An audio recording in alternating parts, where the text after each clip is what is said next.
Good evening, sir. Yeah, please go on. My name is Vikrant Raje. So my question is about how to get rid of English, because one of the important aspect of Indianization of judiciary or converting India to a Bharat is getting out of clutches of English. Because we do not have any common language, what can be a roadmap? Can Sanskrit be the alternative? So what are your views on this? Because Ambedkar has once said that Sanskrit is a good option as a national language. Thank you. Thanks for citing Ambedkar, but I think this question can be addressed without falling back on him. So I don't need to prove my points necessarily by the touchstone of Dr. Ambedkar. He may be relevant for certain aspects, he need not be discussed on every subject. Now, as far as the question of a common language is concerned, there is a discussion, forget Dr. Ambedkar, by Sri Lokanath Mishra in the Constant Assembly debates, who is the father of the current MP from Puri, Sri Pinaki Mishra, a senior advocate in the Supreme Court. Go through the discussions on this particular subject. This was actually proposed actively when the language policy was being discussed. And they were discussing the provisions, I think, starting from Article 351 onwards to 343 onwards, in terms of what shall be the transactional language of the Supreme Court, what shall be the transactional language of the government institutions. This was a discussion that was going on. So Sanskrit was certainly proposed. I think the solution is not that difficult. Again, the history surrounding the solution is a serious problem, because will this be accepted in certain parts of the southern states? I'm not sure of it. Will it be accepted in the northeast? I'm not sure of it. Will it be accepted in Kashmir? I'm not sure of it. Will it be accepted in Bengal as it stands today? I have no idea. Or will it be even accepted in Maharashtra as it stands today? I really have no idea. Okay?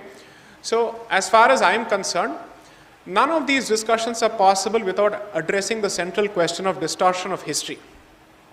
Because Sanskrit has now been given a certain racial connotation. It has been given a certain colonizing connotation. And we are much more comfortable accepting the language of the admitted colonizer, namely the British man, but we seem to be very uncomfortable accepting the language of the alleged colonizer, namely the so-called Aryan. Okay. So I think unless and until we address the question of history and whether this particular language, see, there are two aspects. One is, of course, the question of self-esteem, pride. But the second question is a very serious and practical question of whether this is feasible. What is the economic cost? What is the cost of integration? How long will it take before we actually think of Sanskrit as not a dead language and as a language which is meant for transaction? That is a question which I'm not sure of. Because you see, at least other countries invested significantly in their education policy and language policy immediately after independence. Anybody who's read, and I've cited this example more than once, but let me repeat it for whatever it's worth. Hebrew was practically a dead language until the early 20th century. Until the Jewish Congress was set up, I think in 1897 by Theodor Herzl. And then they started thinking of creation of the state of Israel, namely the Jewish state, Der Judenstaat, that's what he said in his book. And they then started asking themselves, what shall be the common language? Because you see, by that time, for 2000 years, the Jewish community had lived as a diaspora in multiple countries. Somewhere in Russia, somewhere in Poland, somewhere in Germany, somewhere in Africa, Ethiopia, in all these places, Syria, Iraq. So the question was, if all these people come back, they have forgotten Hebrew, what is the common language that they shall speak in? So there was one madman called Yehuda ben Eliezer, who said Hebrew shall be the common language. And people branded him a crackpot during his life and time. But ultimately, when they set up their education system, they decided that Hebrew shall not only be revived, it shall be mainstreamed through the education policy. Okay. Ultimately, that madman proved to be the prophet, and he turned out to be right. Unfortunately, India still hasn't produced that one madman who can actually assert this and push it hard. Okay.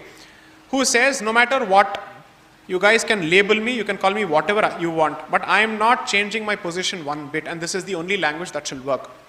Because ultimately, history is not created by people who are agreeable. History is actually created by people who are disagreeable, who are intransigent, who say, मैं रास्ते से नहीं हटूंगा, जो करना है कर लो. Which means you will have to either kill me or you have to work around me. These are the only two options that you give to the rest of the world. We have arrived at a spot where there must be a certain degree of civilizational intransigence to basically say, we will not change this position any further. This is our position. Those who can take it can, those who can't can leave it and also leave. If that position is something that you're not willing to take, after 20 years you'll continue to ask the very same question. So I'm basically telling you, address the issues surrounding the politics of Sanskrit. The caste politics of Sanskrit, the religious politics of Sanskrit, and the racial politics of Sanskrit, and then we can have a common conversation. Because I refuse to buy this nonsense that prior to the introduction of English, Bharatiyas were incapable of talking to each other. ठीक है, ऐसे तो नहीं हो रहा था ना? Okay. Apparently we were transacting business with Rome, but the Odia was not talking to the Telugu because English नहीं था ना? क्या करें? अरे रे, आपको English नहीं था, हम आपसे बात नहीं करेंगे. Right? So that seems to be the beauty of our understanding today. We don't want to ask this question. If there were permits, if there were, let's say, Janapada to Janapada permits, and they were transacting business, and all of this was actually happening, what is the language? Why don't you ask that question? So, during the course of the Padmanabha Swami case, the one thing I learned is that in the vaults of the Padmanabha Swami temple, among the treasures that you find is also the Roman coin, because they used to transact. Why? What did Rome need from us? Spices. What did they give in return? Gold. So, Roman coins are there clearly establishing business. तो क्या sign language में बात कर रहे थे ये लोग? तो अगर ये उनके साथ बात कर सकते हैं, what is happening here? Internally, what was going on? You were even transacting business with Misr, which is Egypt, which comes from Egypt itself, comes from the word Copt, because Coptic Christians were among the earliest Christians to convert to Christianity. Coptics was effectively the name that was given to the people of Egypt initially. So the point is, if this was happening, why are we giving this entire impression that Sanskrit was the language of the elite? No, there are multiple levels of it. One is the advanced language, which obviously is meant to be discussed between the elites. But then there is also the Samanya Bhasha.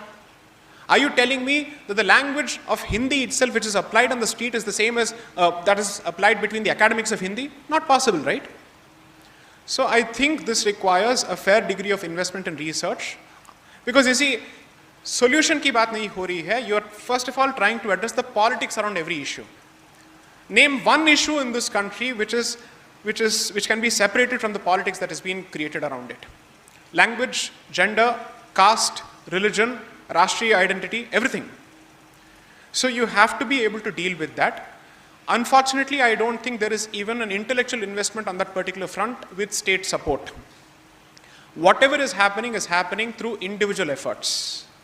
And whatever is happening because of some madman actually burning the midnight oil and giving up his personal life to do this. A lot of people have done this and they have died bitter deaths. A lot of people have done this in the previous generation without any support from anyone.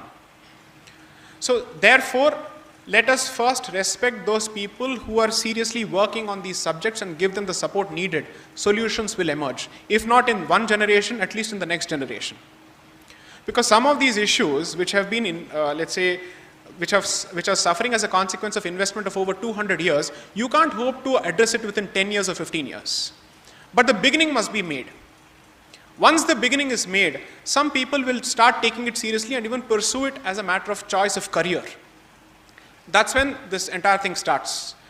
How many people can you actually show me today in the development sector and in the language sector who have focused on producing papers which explain how we come out with an Indic language policy, which speaks of mainstreaming of Indic languages as part of transactions, as part of state institutions, and creating a common language? Why is that a discussion that's not there even at the PhD level? Forget the state level. Because there is no incentive for it. आप लिखेंगे उसके बाद क्या होगा? किसी library में पढ़ा रहेगा, कौन उसको देखेगा? So that is where the role of the state comes. The state, its biggest strength is to create a multiplier effect. That is, if the state becomes the launchpad for a certain policy, X is capable of becoming X raised to the power of 10. So it has the ability to create an order of magnitude effect.